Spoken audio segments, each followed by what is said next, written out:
E para falar sobre o atual cenário político, a menos de 2 semanas para o primeiro turno das eleições, a gente vai conversar agora com a cientista política e professora da Unirio no assunto, Luciana Veiga. Professora Luciana, seja muito bem-vinda, é um prazer falar contigo. A gente discutia essa semana que o público jovem é um público que as campanhas estão tentando impactar bastante nessa reta final. Essa estratégia de investir mais em redes sociais, em empresas que lidam com isso, pode funcionar para as principais campanhas que a gente tem acompanhado? Bem-vinda, uma ótima noite para a senhora. Boa noite, Evandro. Obrigada por estar aqui, pelo convite para eu estar aqui. Com certeza, a gente tem uma questão que é geracional, né? Então, os jovens acabam assistindo menos os meios tradicionais da televisão e mais conectados com a linguagem das redes sociais. E a gente tem, por exemplo, essa eleição, o TikTok fazendo sucesso, né, particularmente entre os jovens, com o que eles chamam das suas modinhas, músicas. Então, inclusive, há linguagens específicas para cada uma dessas redes sociais. Então, faz sentido, sim, que se invista nessas redes, nessa comunicação para atingir a população mais jovem, com certeza. Agora, professora, falando na pesquisa em geral, na pesquisa IPESP, ela aponta que Lula tem 45% das intenções de voto, Bolsonaro está com 35%, na nossa tarde também aparecem as informações para quem quiser acompanhar, 7% para Ciro, 5% para Simone Tebet. Como que a senhora enxerga esse ritmo que a gente tem acompanhado em relação às pesquisas nessa reta final de campanha já há pouco mais ou há 2 semanas para as eleições?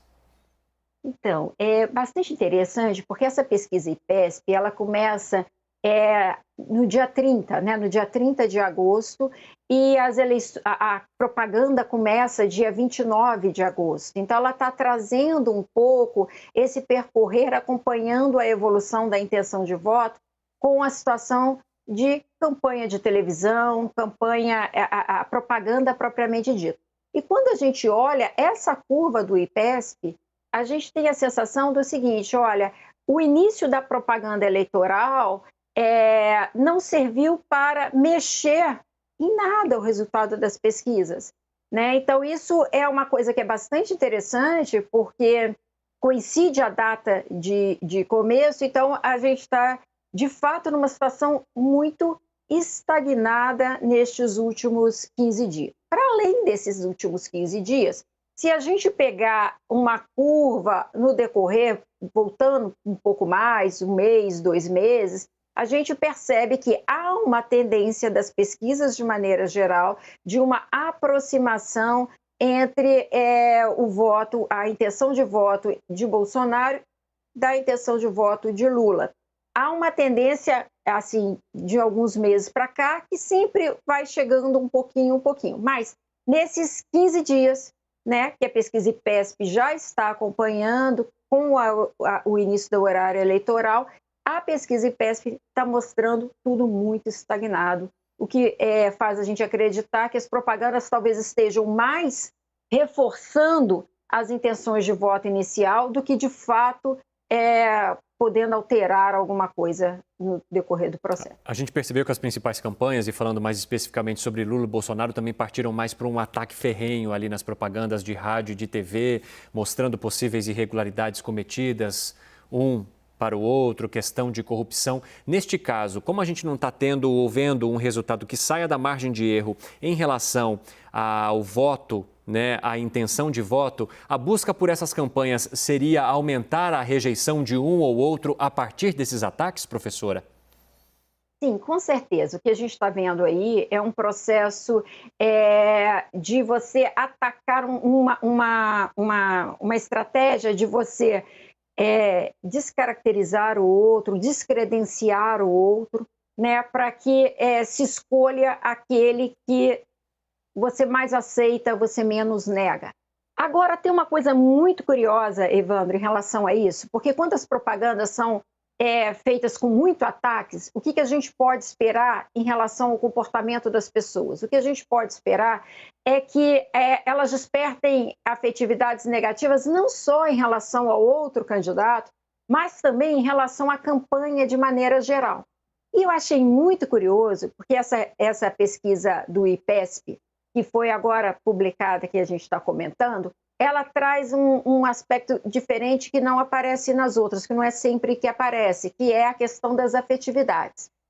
E perceba você, 60% do eleitorado tem afetividade positiva, está com sentimento positivo em relação a essa eleição.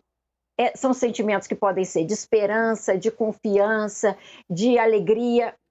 Ou seja, apesar de todo o ataque que serve para polarizar as duas candidaturas, né, a afetividade em relação à eleição, ela ainda está majoritariamente positiva e não negativa, é o que a gente pode ver com essa medição dos sentimentos.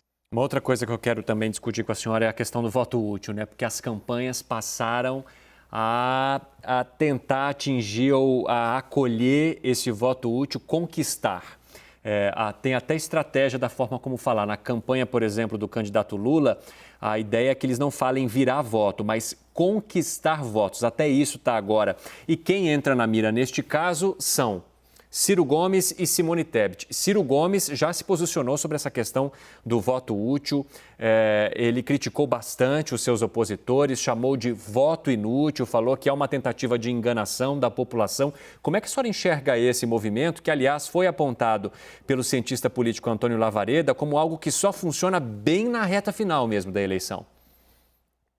Na verdade, em geral, ele funciona na reta final, porque é naquela hora em que você começa a perceber que o seu candidato talvez não vá ter chance mesmo, então vamos para aquele que a gente vai rejeitar menos, né? Então, assim, olha, é o momento que você percebe, olha, não tem jeito.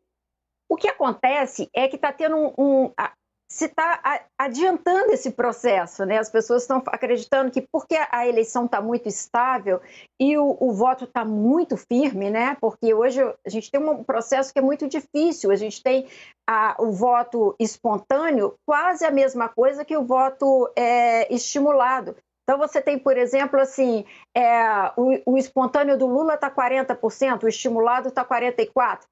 Então, você tem, de fato, o Bolsonaro tem 33 de espontâneo e 35 de estimulado. Então, assim, é muito pouco, a diferença está muito pequena, né? Fazendo uma média, assim, das pesquisas de maneira geral.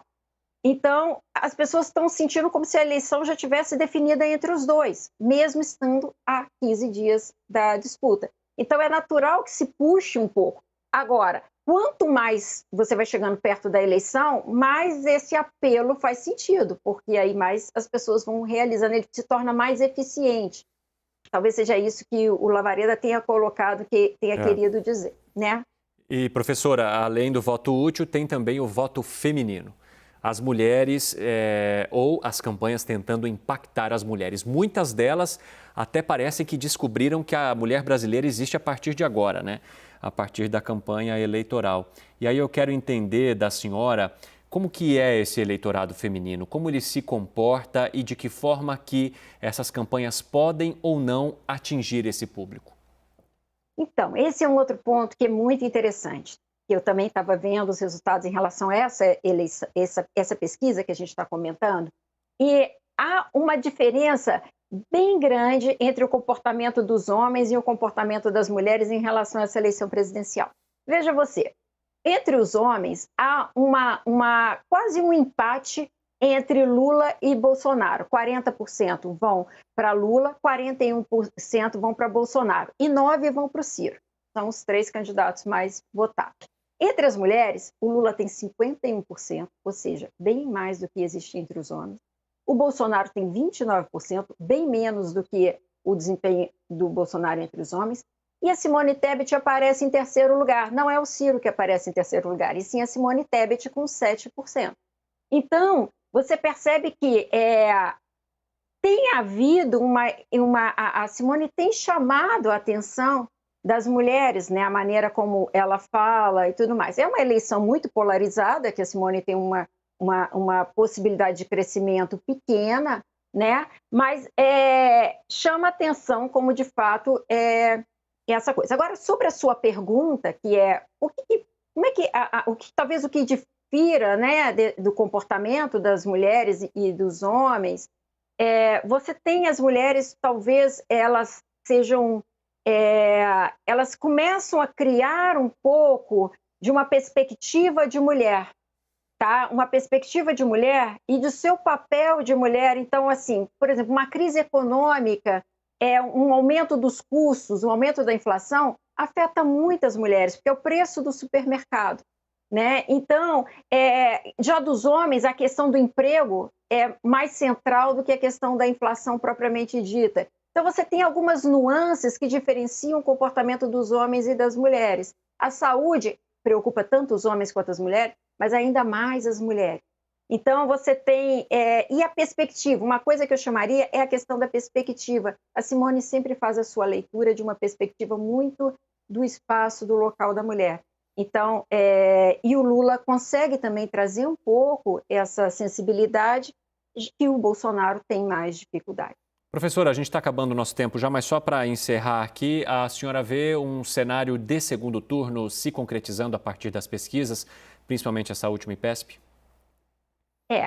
De acordo com esses resultados do IPESP, a gente tem, e também, se você pega os agregadores, né, há uma tendência também de mostrar para um segundo turno. A gente tem uma pesquisa mais animadora, que é do IPEC, em relação que era o antigo Ibope, mais animadora nesse sentido de terminar no primeiro turno, mas as demais têm apontado, predominantemente têm apontado para um segundo turno, ainda que a gente você tenha chamado a atenção para a questão de que uma porcentagem muito grande da população, 68% da população, prefira que a eleição termine no primeiro turno. Mas isso tudo que indica pelos resultados, nós vamos para o segundo turno, a menos que a estratégia do voto útil seja muito exitosa na última semana.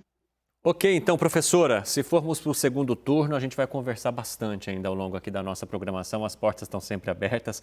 Luciana Veiga, professora de Ciência Política da Unirio, obrigado, viu? Obrigada, Evandro. Boa tarde. Boa tarde, até mais.